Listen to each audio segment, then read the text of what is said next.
Hello, good morning guys. Good morning. Today is May 19, 2025. Monday. That's my birthday. Thank you guys sa mga kung sino man mabati at makalala sa birthday ko.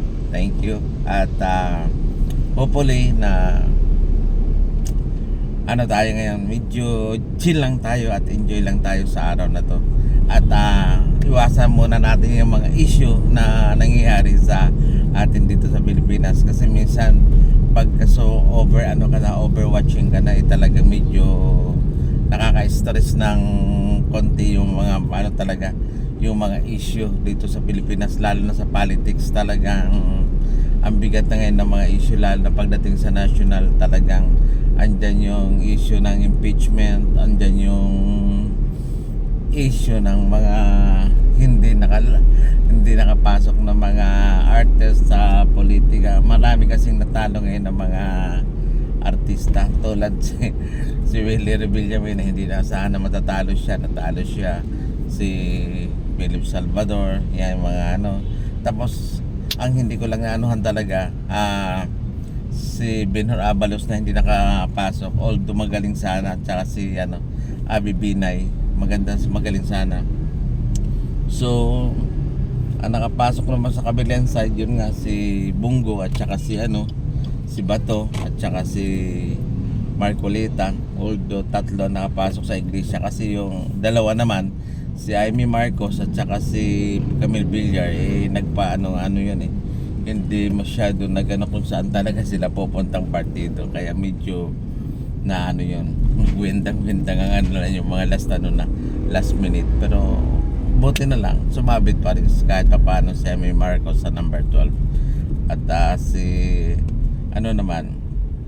si Villar ay number 10, at si number 11 ay si Lito Lapid. Maganda na rin na naging nila.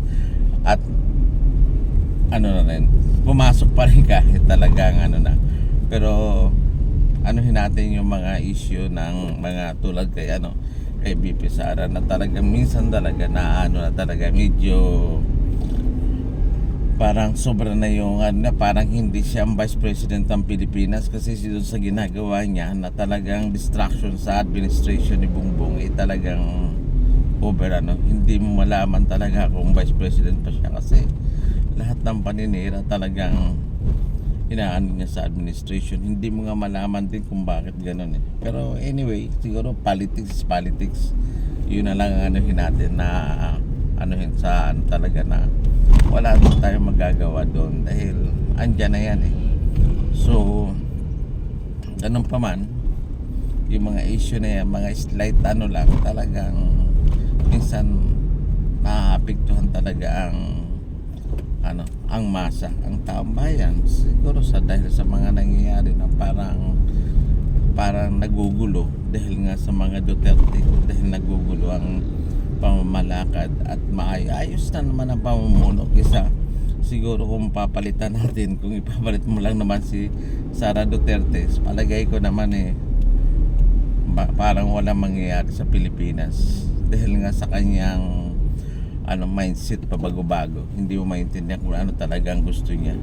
Hindi mo maintindihan kung talagang niya, sinisira niya lang talaga ng Pilipinas. Pero sa akin, parang hindi siya talaga talaga yung ibig sabihin qualified na maging presidente ng Pilipinas, kasi doon na lang sa mga pinapakita niya, doon sa mga mga moves niya, hindi mo talaga niya kung talaga ang gusto niya. Kaya hopefully na makakapag-isip ang mga Pilipino na pagdating sa 2028, pag-isipin nila kung sino talaga makakatulong sa Pilipinas at sino talaga makakatulong sa ating taong bayan, na sana maging maayos ang lahat.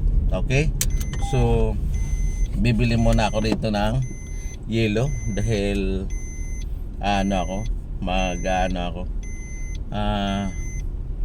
bibili ako yelo, dahil magpapalamig muna ako ng kunting beer.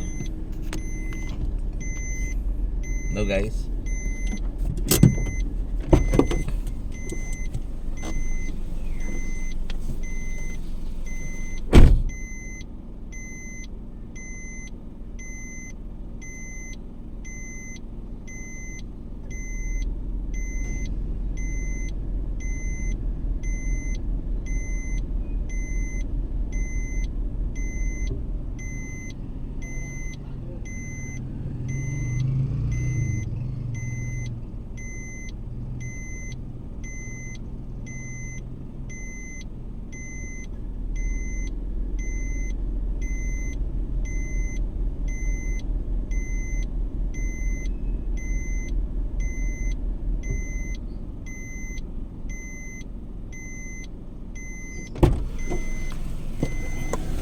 So guys, wala pang ice.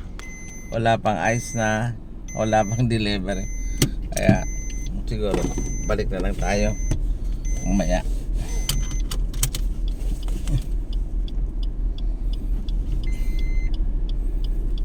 Back na lang tayo mamaya.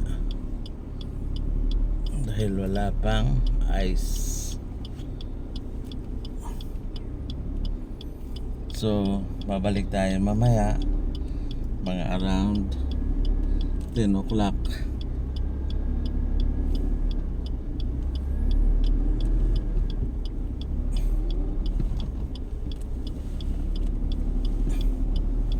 Yan.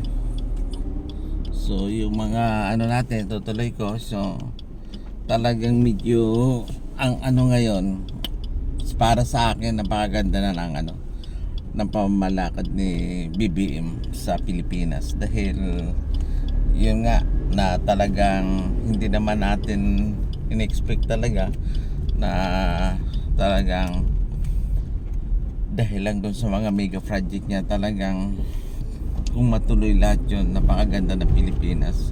At sana wag naman sirain na ng mga nasa politika rin, na wag na nilang anuhin yung talagang ano ko na lang sana, parang total tapos na naman ang eleksyon ngayon, na midterm election. So lahat sana ng mga senador naman, isipin naman nila, huwag yun nag-iisip lang sila sa ilang tao na tutulungan. Dapat ang isipin nila, tulungan nila ang taong bayan, dahil taong bayan ang nag-umupo sa kanila dyan. Yun dapat, hindi yung para sa isang tao. Tapos na yun tapos na ano niya kung sa ano, tapos na ano ni Duterte. So lipit, pabayaan na natin na ano, let the justice ang maganon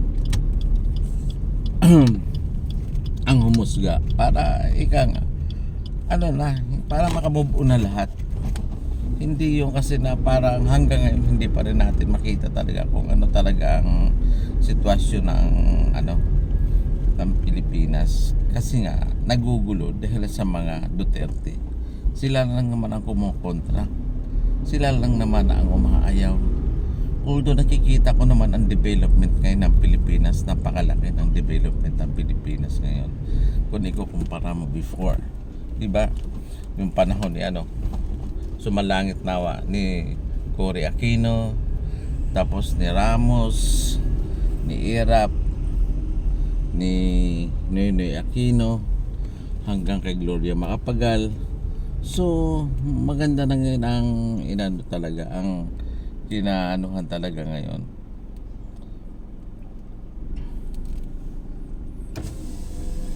Bossing, busy ka na naman. Ha? Hinatid ko yung anak ko lang. Yung ano, yung sinaso, yung lalaki. Doon siya, nag-ilarte kasi siya, kasi nga mas mabilis ang ano, mas mabilis ang ilarte kaysa magsasakyan siya. Ay, hindi ko alam kung ano. Ha? Bagman yan, pre. Bagman yan Kaya ano pa rin yan, stable pa rin ang ano niya. Kaya ha? Oo naman. Ikaw kasi ayaw maging bagman Ha? Brom.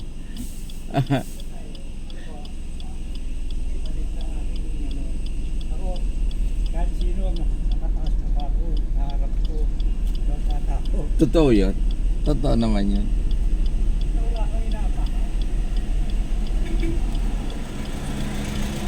Totoo naman yung mga ganong ano talaga, na ika nga, kahit ganito tayo, kahit mahirap tayo, talagang tayo nagmamalinis, pero oo, totoo yun.